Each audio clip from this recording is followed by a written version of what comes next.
The HOA built 20 cabins on my inherited land without permission. When my grandfather passed, he left me a stretch of forest that had been in our family for nearly a century.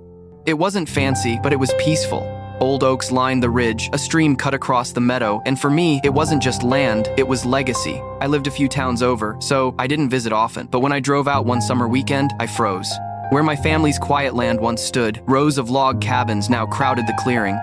20 of them, freshly built, their porches lined with flower boxes and rocking chairs. At first, I thought maybe I had taken a wrong turn, but no, the mailbox with my family name was still there. My jaw dropped when a woman with a clipboard strutted over, introduced herself as Deborah, the HOA president, and welcomed me to their community. HOA president, according to her, the cabins were part of a new resort development, and my land was now shared space.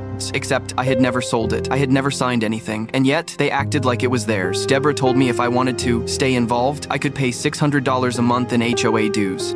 Otherwise, I was trespassing on their property. She even threatened to call the sheriff if I didn't leave. But what she didn't know was that I had something stronger than threats. I had the deed, the tax records, and every document proving this land was mine. The HOA had built 20 cabins on private property they didn't own. Even worse, I later found out they had already started renting them out as vacation homes. They were pocketing thousands every month from tourists staying on my land while trying to push me out of it. That wasn't just fraud, it was theft, and theft has consequences. I didn't argue, I didn't shout. I went home, gathered every record my grandfather had left, and hired an attorney.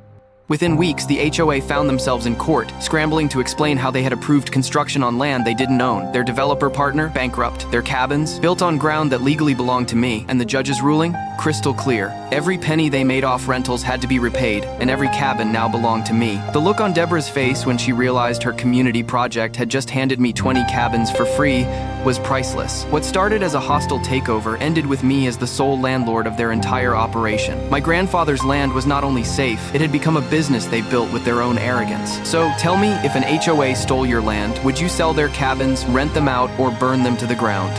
Drop your thoughts in the comments, hit subscribe, and get ready for more HOA chaos, and share where you're watching from.